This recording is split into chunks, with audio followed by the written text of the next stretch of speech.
Well, thank you very much. It's a great honor to be with a friend of mine, a man who is respected all over the world, actually, but he's in charge of NATO. He's the Secretary General, Markrutte, and he's really done a great job. He was not too much involved when they weren't too nice to us in our recent little military skirmish, but he is a man that's respected by everybody.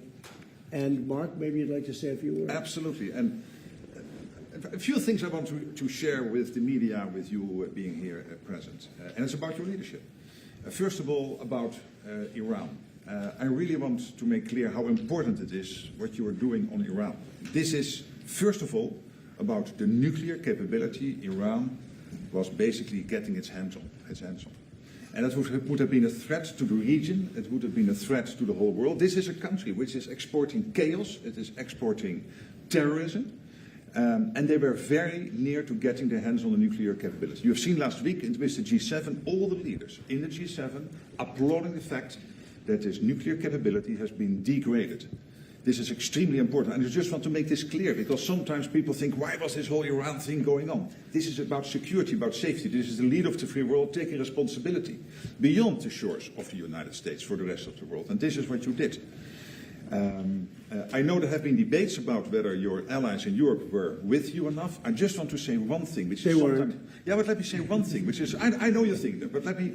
And I know about the, let's say, your irritation about that. But when you look at the numbers, 4,000 to 5,000 US planes taking off from bases in Europe in the 6 weeks this war took place, till the ceasefire took place mid-April. Bucharest, the airport in Romania, having to close. It had to close for commercial traffic because they had to make sure that you were able to send a tanker aircraft up in the air. So this is what I know. There have been isolated cases about which you are really disappointed. But generally speaking, your European allies have been there with you. I really want to make the point. 4,000 to 5,000 US planes taking off from European air bases. So that's about Iran. Now I want to take you, if you stay here, I go over to these boards here, because I want to show you what this president was able to achieve. And I start with this chart. This chart is about the Trump trillion. The Trump trillion shows you the increase Europeans and Canadians are paying into defense since you took office in 2017. Right. Trump 45 plus Trump 47. A total of extra spent by the Europeans and the Canadians of 1.2 trillion. When you look at the effect of Trump 47, so the isolated effect of the extra defense spending in 2025 and in 2026, you see almost $140 billion extra spent nominal on defense by the Europeans and the Canadians, and also this year you will again see an increase by about 120 billion, which brings the total in 2 years of over $250 billion. I can assure you this is because of Russia, because of the threat, but I'm also absolutely convinced that you, being President of the United States, being consistently pushing for something which since Eisenhower has not been achieved, which is the Europeans equalizing their defense spending with the United States, this is your evidence. Then, when it comes to jobs, look here. In total, 195,000 jobs being supported by investments. Investments from European companies into the United States, 83,000 jobs supported by that. 112,000 jobs created by the fact that Europeans are massively, about half of all their defense spending when it comes to defense industrial output is spent in the United States. 112,000 jobs.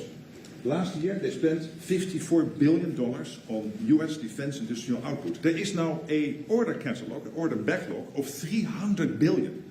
So $300 billion of defense spending from Europeans, buying this in the US over the next couple of years, which is already on the order book.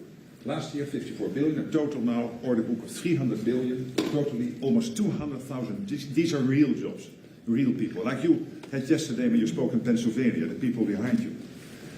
But I want to say two things more, if you allow me. First of all, to get all of this done, we had to increase the defense industrial output. There is a big problem. The problem is that both in the United States and in Europe, we are not producing enough. Our stockpiles have to be replenished because of the war in Ukraine and what we do there, and for all the other reasons. You have taken leadership here. Last week, you signed the Defense Procurement Act. You made it possible for companies to work together to be able, therefore, to ramp up their defense production. You have been very harsh with them a couple of weeks ago. I had one of them over in my office. Yeah, it was really harsh. I had one of them over in my office. He was still trembling, one of the CEOs. And I said, this is good. This is exactly what we need. Because we need this extra defense output. This is important for Europe. When I point at all these jobs, of course, also many jobs being created in Europe and in Canada, but again, almost 200,000 here in the United States, supported by all these investments. But it is about defense industrial output, and this is also what the Ankara summit has to be about. The whole first day will be about defense industrial production, because we can spend as much as we want, but we need the interceptors, the missiles, we need the tanks, we need the artificial intelligence, etc., etc. And this is what you are doing that in the US, but also therefore putting all that pressure on the defense industrial base. And finally, you had the G7 last week. I think that was a big success.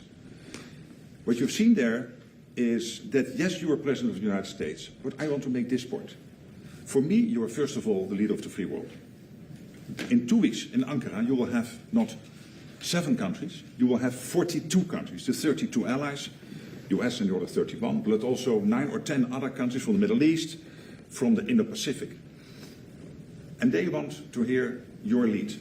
You will provide it, I know this. This is what you do in Iran, this is what you do in defense industrial output, on spending and all of this.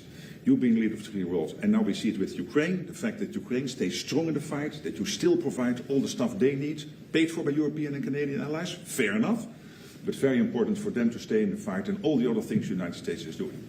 So I'm really looking forward to that summit. I know that Erdogan, the president of Turkey, looks forward to receiving his good friend Donald J. Trump. But I just wanted to tell this story because, ladies and gentlemen of the American media, this is important. This is your president, but also leader of the free world, taking the leadership role as is necessary. Thank you very much for this. Thank you very much. Any questions, please? Mr. President, after all this, you've been so transformative vis-a-vis NATO, and I think the Secretary General just stated that. You transformed NATO, the like of which nobody would have even thought that you could have done. After all that, do you still think the European allies, like you told me, treated you badly? And if so, what can they do to make things better? And to you, Secretary, can you confirm that all the thousands of flights, as you stated today and yesterday on Fox News, are in compliance with NATO treaties? Well, let me just say, he's been a friend of mine. He's a great guy, a great leader, great Secretary General. Everybody respects him. And I appreciate your nice words, but you really have done a good job. And I think if anybody else were in that position, we wouldn't even be meeting today, to be honest with you, because we were let down. We didn't need help on this at all. We demolished them in literally the first week. But it would have been nice if they would have said, we'd like to help.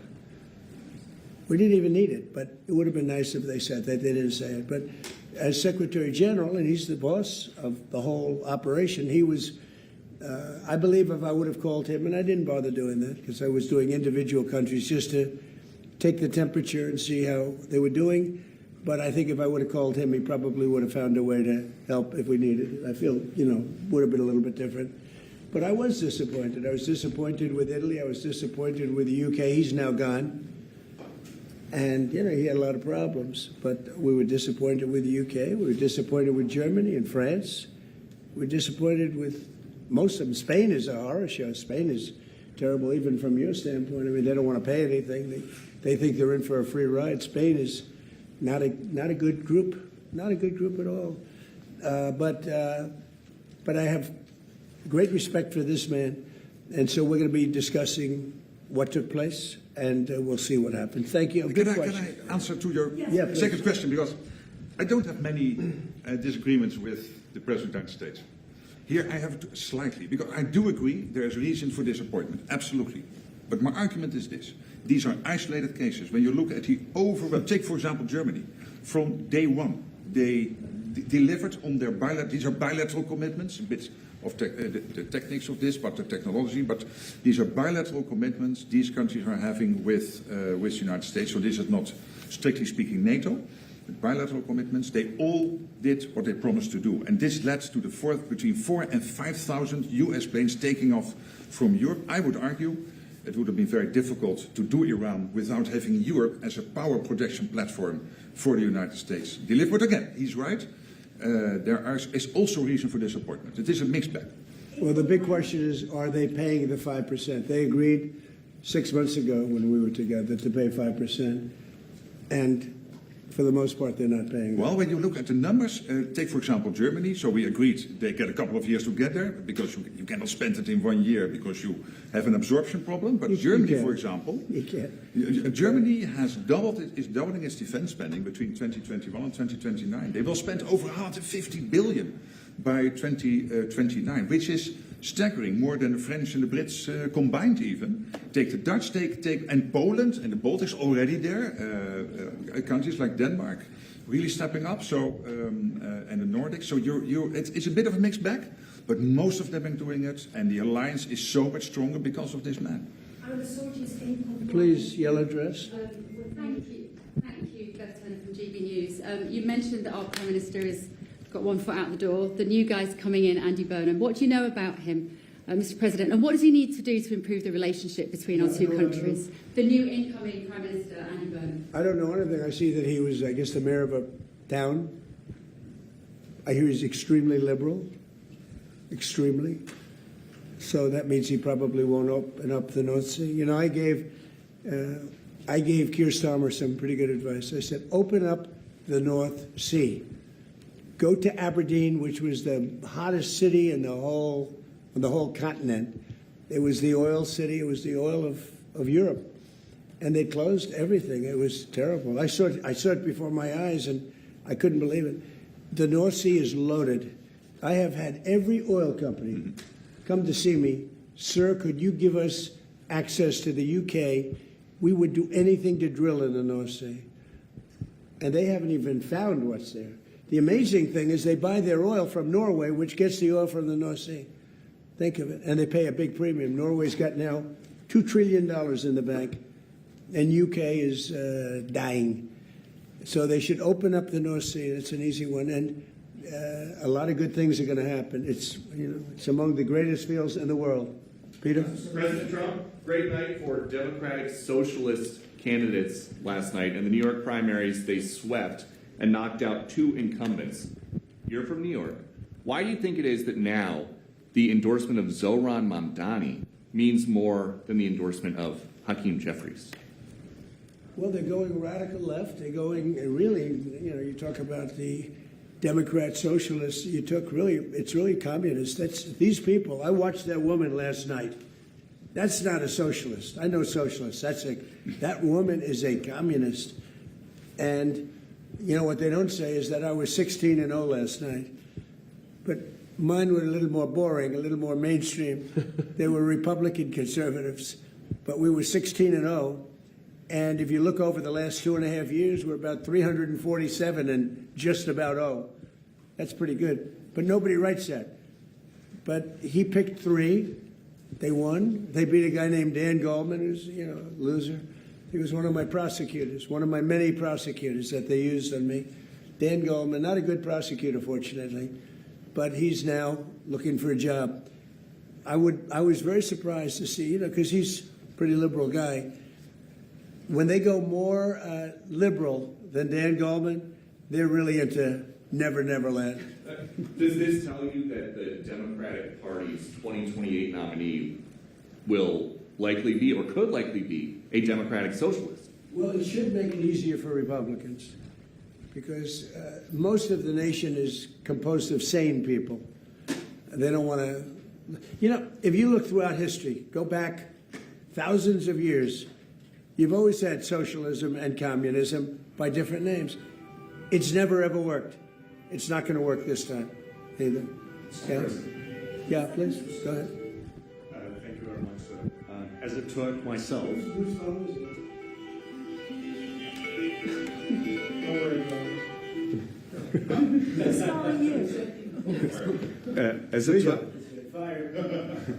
as a Turk myself, I can tell you with great confidence that your presence in Ankara is eagerly anticipated. What's your message to your great friend Erdogan and the Turkish people? Because you're going to be there in less than 2 weeks. Yeah, I'm a Turk myself. Well, And I like him. He's a friend of mine, and he stayed out of the war. You know, he was a prime candidate to go into the war with Iran, maybe on the Iran side, because he's not a big fan of Israel, as you know. And I asked him to stay out. He stayed out. And you know who else was great? Was President Xi of China. He could have come in. He gets half of his oil from that area. You know, I could see him wanting to, and I asked him to please stay out, and he did. We did a good job, but he stayed out. Erdogan's a great leader, very strong person, great military, and I asked him to stay out, and he did, and so did President Xi, and frankly, so did Putin, if you really look. But you could say that Vladimir has some other things to focus on. But they all stayed out. I mean, it was pretty amazing. People were surprised. And I think that Erdogan is, look, he loves Turkey, right? He's doing a great job. He loves Turkey. I love the U.S., but he loves Turkey, and he's doing a great job. He's a respected man, a respected leader, and he's been a friend of mine. Now, I shouldn't say that, because guys like Peter would say, oh, he likes Erdogan. He likes Erdogan. No, Peter won't. Peter doesn't. Some of the others, let's say. But Erdogan is a strong man, but he's been everything I've ever asked him for, he's done. Mr. President, Mr. Secretary General clearly pointed out that allies want to do defense business with you, and Turkey is definitely one of them. They want the F-110 jet engines, and they want the F-35 fighter jets. Are you going to Turkey with a big gift bag for Erdogan? Yeah, I think so. Look, he's a member of NATO. Some people don't consider himself, but he really is. He's a strong member of NATO. Yeah, I'm going to probably do something that's going to make him very happy. And Turkey has Tell a him hello, huge, right? Tell him hello. He's a good man. And Turkey has a huge defense industrial base. 3,000 companies working all over the alliance, also here in the United States. So strong. People don't know how big Turkey is in terms of the military. It's a very strong. They have a lot of our equipment. A very strong military because of him. Yeah, please. What are your expectations, sir, about this meeting in Ankara? What do you think? Well, except for the fact that it was being held in Turkey by President Erdogan, I don't think I would have gone to it. You would have come for me. But I might go for it. You're right. I mean, I wouldn't have gone for, you know, what we went through over the last 2 months with, you know, the various countries. But you're probably right. I would have gone for you. But I would have not gone for most people. But he called me up. He said, please, I have it in Turkey. You got to be there. The United States has to be there. And so I'm going out of respect to President Erdogan. Mr. President. What do you want the allies to do more than what they are doing right now? Do you Just have be loyal. an ask? I just want their loyalty. We don't need their money. We don't need anything. We have the most powerful military in the world by far. But I just want loyalty. You know, we're so loyal to them. We're always fighting for them. We have thousands of troops all over Europe. In Germany, we have 50,000 troops. And then you want give us a little nudge, give us a little kiss. We don't want much. And they say, no, we can't do it. We're paying hundreds of millions of dollars for the troops that we have in Germany, the troops that we have in UK, the troops that we have all over Europe. I will say Poland was very good. You know, I endorsed him, and he won. By the way, many people that I endorsed outside of the United States won. You know that, right? Do you know we had a big win yesterday with Colombia, a favorite place of Marco. Marco loves Colombia, but no, I endorsed a man who was, you know, the end, and he won. But the same thing in Poland. He was number 10. I endorsed him. I didn't like the man that was the president at all, and I endorsed him. He was a fighter, a big fighter, a good fighter, and I endorsed him. He came from 10th place and he won, and they say it was the biggest upset in Europe in 50 years for a major election. And you know what? He's going to be a great president of Poland. Mr. President, but we have many people, South America, but we just the other day, we endorsed somebody that El Tigre. They call him El Tigre because he's tough. He's another fighter. I like fighters again. Mr. President, you like but winners. He won. Mr. President, you like winners. Do you think President Zelensky is winning right now? You famously well, he's doing pretty well. Look, no matter how you look at it, he's doing pretty well. He's holding his own, at least. A lot of people dying on both sides, but I think he's doing pretty well. You got to hand it to him. Can I ask you? Look, you have to say he's courageous. He's got great equipment, but he's got great men. He's got fighters. And can I ask you one other question? Yeah. Have you seen the report into the Minab school attacks? Could you tell us? I have not seen it, no. Why not? At some point, well, I have to wait for it to be complete. I don't know that they're ever going to solve that problem. I mean, you could ask Pete, but I don't know that they're going to say it was one of our missiles. Pete, I don't know that they're ever going to solve that problem in terms of whose fault was it, because there were missiles flying all over the place. So you won't accept And it's horrible what happened, but there were missiles flying all over the place. And somebody said it was our missile. Well, maybe it wasn't our missile, but I've seen nothing to lead me to believe it was. There were plenty of missiles being flown by other people. What do you think, Ben? Well, Mr. President, we've taken the investigation very seriously, and when the appropriate time is right, whatever that outcome is, that'll be the time to divulge. And do you know what the I results mean, if of the you come up with the investigation right is? answer, I don't think it's going to be us. I don't think it was us. There were a lot of missiles being fired at that time. Yeah, please. Mr. President, you just had a colourful lunch on the Senate, did. in the Senate. Would you be open to a compromise measure that had provisions of the SAVE Act into a reconciliation bill? Not really. No, the SAVE Act should be. It's not compromise. It's voter ID. It's proof of citizenship, and it's also the mail-in ballots. We want mail-in ballots for the military if they're away. We want them for people that are ill or people that are in some form handicapped or have a hard time, or people even that are on vacation. I'm open to that. But mail-in ballots, you have to vote because we have a lot of rigged elections. And would you veto the housing bill? And then we added in men in women's sports is a no-no. No men in women's sports, and no transgender mutilization of our children. These are 99% issues, and we have to do it. We have to protect. Look at what's gone on in Los Angeles and California. The vote still hasn't been counted. What's it, 2 weeks now? It still hasn't been counted. And I don't know Spencer Pratt, but I watched him, and he was doing really nicely. All of a sudden, he's out. And I said he was going to be out because he was doing well. And then a week later, they started saying, oh, he's starting to lose favor. He's starting to lose. I said, they just rigged the election. And they were going to do that with Steve Hilton. He's a good man. And I asked the U.S. attorney to go look at their votes. And as soon as I did that, they announced that Steve Hilton would be a finalist. So, no, we have rigged elections. Now, in my case, I made it too big to rig. Remember the expression, too big to rig? But we have rigged, and we have to have voter ID. If we don't have voter ID and proof of citizenship, but basically it's the Save America Act. Everybody wants it. Everybody is it, including Democrats. 87% of Democrats want it. Not the leaders, because they want to cheat. Their policy is so bad, they're unelectable. Would you veto the housing bill if it came to your desk, sir? Would you veto it? About what? If the housing bill that you didn't sign today, if it came No, to your I desk... said I'm not signing the housing bill. I want to see what happens with Look, the housing bill is housing. I made billions of dollars with housing. I know housing better than anybody, maybe anywhere. It's all about the interest rate. Lower the interest rates, you can have all the housing you want. But you have to understand, I don't want to hurt people that own houses too. These people, for the first time in their lives, they have valuable houses. They become rich. I don't want to hurt them either. Sir, What you want to do is what good for everyone? Get the interest rates down.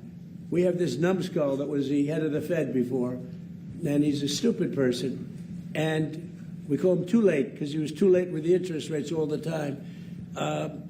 We need low interest rates. Low interest rates will solve everything. We'll solve that. Now, despite that, we're doing well with housing. But where we're really doing well is oil is plummeting and costs are coming down. Affordability, we're doing great. The Democrats gave us a tremendous affordability problem, and we're reducing prices a lot. Our new Prime Minister will be installed in a matter of weeks, could be 3 or 4 weeks. Would you want to be the first person on his list to visit globally? No, but I think we're probably of a different persuasion. He's very liberal. But, you know, I got along well with Starmer. I disagreed with Starmer. I said, you have two problems, immigration and energy. And crime, too, by the way. Crime. You have a terrible mayor of London, by the way. I don't want to cause any problems, but your mayor of London is grossly incompetent, a bad person, and a horrible representative for your country. You know that. That's why you're smiling and laughing, and it's true. But you know that. The mayor of London is a horror show. But you have a crime problem. You have an immigration problem. The immigration helps cause the crime, by the way. And you have a tremendous energy problem. You're building stupid windmills all over the country, and they don't do the job. You have the greatest oil field in the world, one of them. It's called the North Sea oil. All you have to do is bid it out to Exxon, Chevron, Shell, British Petroleum. They're begging to go there and pay billions of dollars. And because the left is so crazy, they don't want the money. And the country is losing. I mean, your country is going to go bankrupt. Think of it. You have one of these. Now, most countries don't have that. You have the North Sea oil, and you have the best part of it. Think of it. You go to Norway, who doesn't have the best part of it, and you give them, and they have $2 trillion in the bank.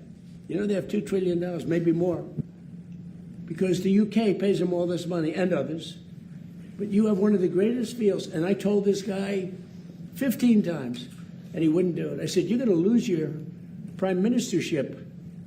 And he did. In fact, I called it about 3 days early, right? Remember I said he was leaving?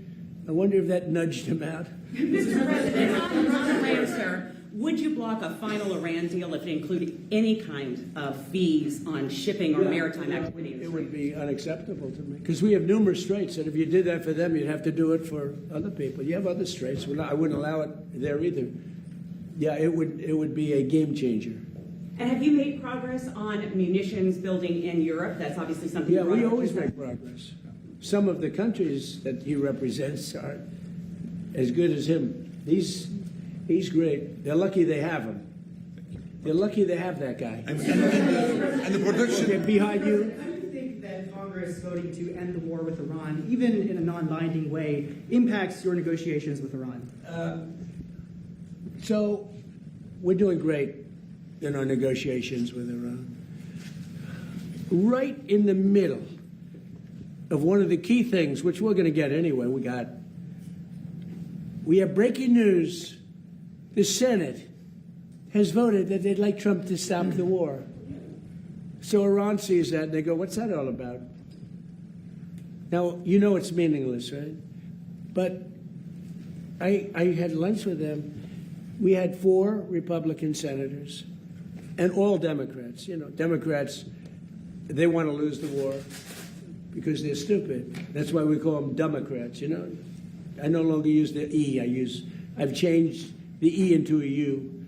We call them Democrats. They're dumb. Their policy is so bad. That's why they have to. They are opposed to the Save America Act because they don't want voter ID. They don't want proof of citizenship. You know why? Because they have to cheat. Their policy is so bad that if they don't cheat, they wouldn't win an election. They're phenomenal cheaters, and they stick together. But you know, the people, the Democrat people, are 87% in favor of the Save America Act. Thank you, Mr. President. Last night, of course, you know, as Peter pointed out, we saw the Mamdani-backed candidates win in Jeffries and Schumer's backyard. You told me in October that Schumer was gonzo and that Mamdani was the leader of the party. Does the last night's results affirm that assessment? And well, Schumer's lost his way. He's become essentially a Palestinian. I think it's the greatest transformation of a political position I've ever seen. Chuck Schumer, who was a strong supporter of Israel, and he's become 100% Palestinian. In fact, I've asked for a beautiful, beautiful silk outfit to be sent in the Palestinian tradition. I'm going to send it to him as a birthday present.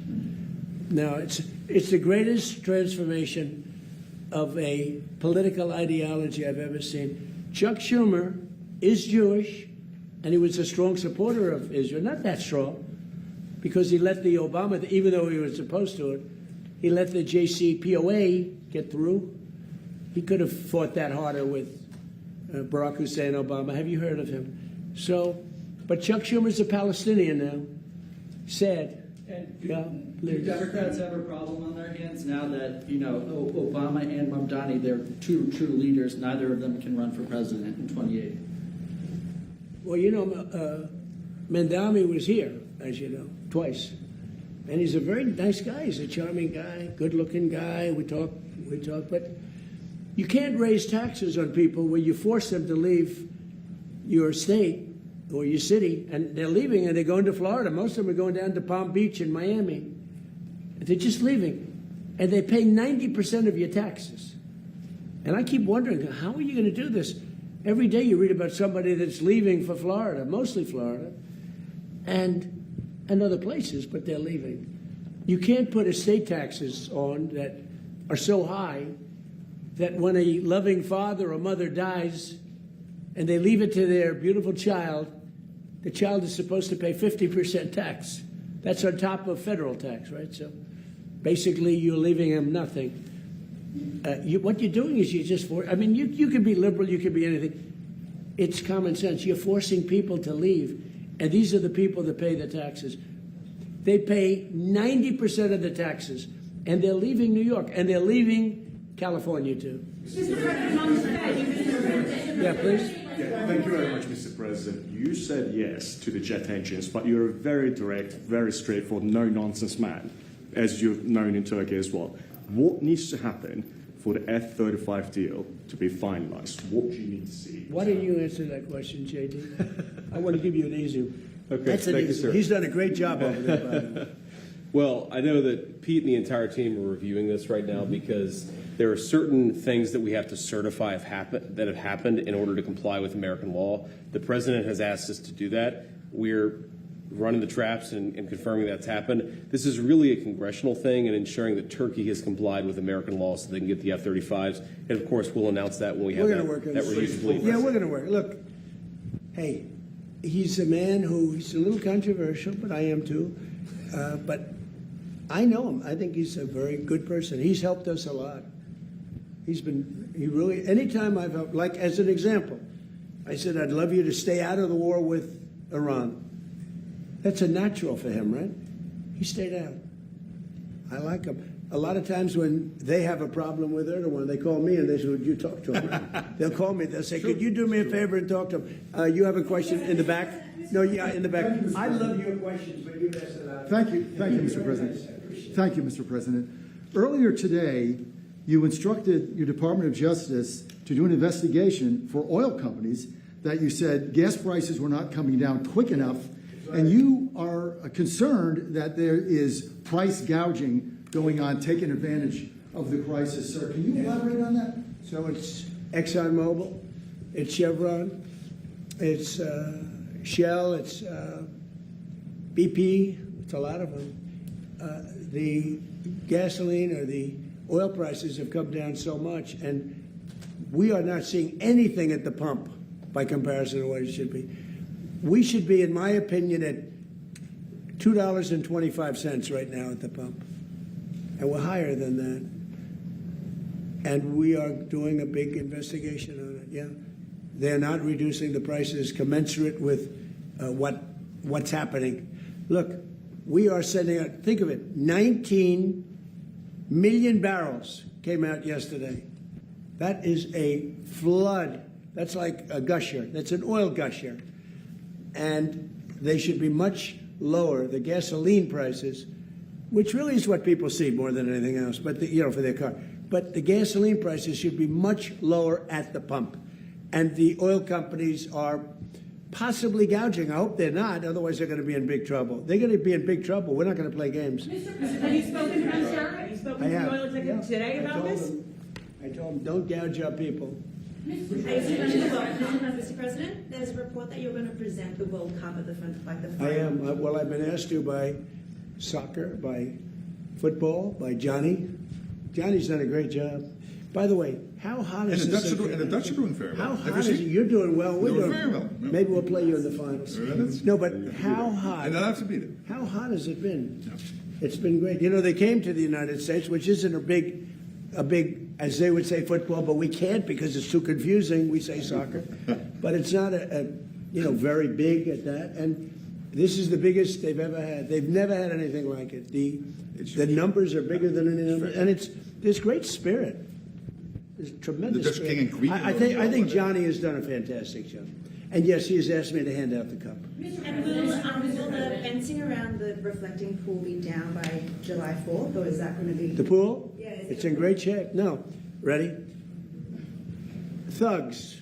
They just told me a little while ago, 6 have been arrested, and like 6 or 7 are under investigation. They have pictures and everything else.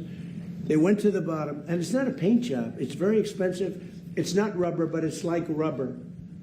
And they went down with probably a box cutter or a very sharp razor of some kind or a knife, and they cut, and then they started ripping it up. You know why? Because they're sick people. And then the side of the pool, right at water level, they took razors and they started cutting this, very expensive stuff. It's incredible stuff. It's beautiful. And it was and it's still beautiful. But we have one area where they cut it. It's still holding. It's not leaking. But they heard it. So in about probably maybe after July 4th or maybe before, I don't know, we'll let a little water out because it's at the edge. They'll cut it, they'll replace it, and it'll be as good as new. But these people should go to jail for a long time. There's a statute that I signed when I had my first term, that if you do anything to hurt statues or monuments, fountains in Washington, D.C., or federal fountain, it's actually federal all over the country, but you go to jail for 10 years, and there's no shortcuts. In other words, it's not 5 years for good behavior. It's a very tough statute, and so tough that it really hasn't been used very much over the years. But I used it when they had a problem in Washington where they were trying to hurt, the sickos were trying to hurt things, and I announced it.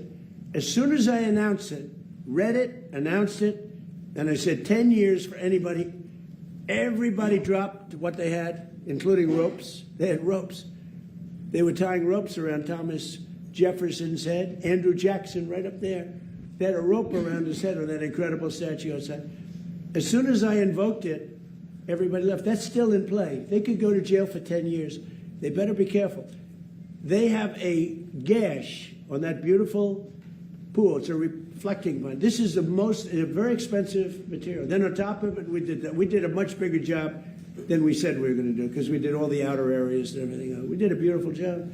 It's like a piece of glass. And for some reason, this disturbed the radical left lunatics. One of the guys, he's a member or a big payer to Act Blue. He's a big Hillary supporter. He's a big supporter of Sleepy Joe Biden. This is a very political thing. But as I understand it, 6 are under arrest. This was pure vandalism. It's an amazing thing that we did. Don't forget, it hasn't worked properly since it was built because it always leaked in 1922. So it was built in 1922. So that's 100 years more ago. It's never worked properly. I always say it had great potential. And I said in my first term, I'm going to do something. So Biden and Obama, between the two of them, spent over $100 million. It was a disaster. Obama, because of the environment, took the water from the Potomac, and it was horrible. It was bad. I don't want to have to tell you what happened, but it was really bad. You can read about it. Biden, he didn't have any idea what the hell they were doing because he didn't know what anything was happening. But they spent over $100 million. We spent 14 or 15 and a lot less than that because a lot of these people work for the Parks Department anyway, so they're going to work. So I would say a lot less. And we put a great surface on it. This is a world-class surface, and it looked beautiful. But they came in and they cut it, and then they grabbed it and they pulled it up. That's why it's all ripped. And who would even think of that? They're sick people. So I think they're in big trouble. But here's the bottom line. We temporarily patched it, even though we stopped the leak. It's so good that it with all that damage they did, it's not leaking. And it looks really beautiful. I just had pictures taken. It's reflective. It's beautiful, like it did a week ago. And then we're going to let a little water out because you have to let the water out to fix it. We're going to fix it, and then the water goes back in. It won't take long. We may do it before July 4th, or we may do it just after July 4th. Now, we have it a little bit fenced off because we have a big fireworks display. And tonight, I'm making a speech. And people like my speeches. But I guess we're going to have a lot of people over there. But tonight, we're going to have a lot of good entertainment. One of the greatest opera singers in the world. We think he's great. Lee Greenwood's going to be singing our favorite song.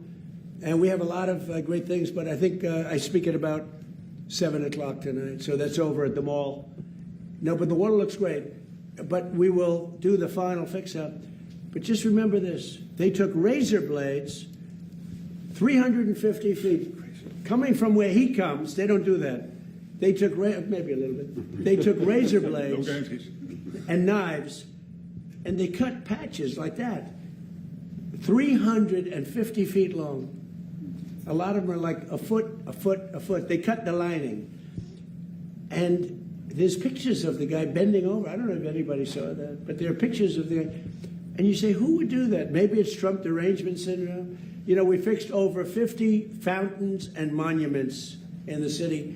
The city is the safest it's ever been, ever. We have virtually no crime. We're crime-free. When we came here at the beginning, it was a horrible, crime-ridden city. And we have no crime, virtually no crime now. Everything's fixed. We have new grass. We took miles. We took so much. Nobody's ever seen anything like it. Everything had graffiti on it. It's all gone. The tents all over the lawns, which were terrible, are all gone. The fences are all gone because nobody goes on the lawns anymore. But we fixed those. You know, grass has a life just like people have a life. And we fixed the lawn, and it will be fixed. Now, one of the other things they did a job, around the reflecting pool, we have a huge field of grass. They poured acid on the grass. The same people, I guess. They poured acid. So that's in the process. It killed, acid kills grass quickly. So that's being fixed. But the reflecting pool is great, and it's going to look beautiful. It's so sad to see what they did. And then the fake news tries to say, oh, well, it didn't work. Of course it worked. Everything I do does work. What I do works. What I do best is build. And we fixed, I think it's 52 fountains. All over the city they're talking about it. But you know the biggest thing is we have one of the safest cities. If you would have come here 2 years ago, you had a good chance of being mugged, although you're a very big guy. They would have mugged him up. They would have beat the hell out of him. He would have said, I'm never going back. Now you can walk with your beautiful wife. You can walk with your friends down to a restaurant. You know, we were losing all our restaurants. Nobody wanted to go out. Even if you got into the restaurant, they'd rob you when you were in. Now, you can't get into a restaurant, but the restaurateurs are opening restaurants all over the city. I'm so proud of it. Also, Memphis, take a look at Memphis. Take a look at in Louisiana. Take a look at what's happened. What we've done in Louisiana with New Orleans is incredible. The Governor Landry, called me. They just had Mardi Gras. He said, it's the safest Mardi Gras we've had in 75 years. It's great. We've done a good job. And you know what? In Chicago, they had many murders over the last week. Many. I could make Chicago with this group of strong people. They're strong people. That's okay. You know, one thing we got from the Supreme Court, we have merit. So if you have great students, great marks, great scores, great boards, you get into a good college. If you're bad, you don't get into a good college. In other words, it's based on merit. Tough decision for them. But that also applies to the military. We have tough people in the military. And the National Guard has done an incredible job in Washington. And my people have done an incredible job. So if you look at Memphis, crime is down 78%. I have a friend from Memphis, he was going to leave. And he called me, he said, I've never seen anything like this. It's like a different city. And also in New Orleans, it's like people can't believe it. I could do that for Chicago. I'd love to do Chicago because Chicago's potentially a great city, but you're going to lose it. It's got to be done. And you know, we do something much more than they can do because we take people out and bring them back to the country from where they came. where they came out of jails, where they're drug lords and drug dealers and people from mental institutions. And I'd love to do it in Los Angeles. And I'd love to do it in New York City. I love New York. I'd like to see. They had a lot of problems in New York over the last couple of weeks. If we were there, they wouldn't have any of those problems. And we removed the bad people from those cities so they never come back. Now, some liberal people probably don't like the sound of that, but 92% of crime is caused in these cities is caused by 2% of the people. I love that number because it's easily solved. Think of that. 92% of the crime in Washington was caused by 2% of the people. We moved out almost 5,000 career criminals and people from other countries. And Washington now is one of the safest cities, I could say, on the planet, but let's just say in the U.S. And it's beautiful now. The reflecting pool, but we have 52. I think it's much more than that. It's going to soon be more than that. You see them opening up, and my team has done an unbelievable job. Doug Burgum has been great, Department of the Interior, and his people, Greg, and all. I mean, these people, they're phenomenal. But think of that. You work so hard. You get it open way ahead of July 4th. July 4th was the key. And then somebody's in there with a knife cutting it and ripping the floor out. It's terrible. But the 350-foot gash in the side, it's a terrible thing. Ready? Here, I'm going to end on this. I'm so proud of Washington, D.C. It's become one of the hottest cities in the world. But what is the hottest in the world is the United States of America. We have the hottest city, and you know that. You were talking about that. 2 years ago, we were laughed at. We were a joke. We were a dead country. Now we're the hottest country anywhere in the world. Thank you very much, everybody.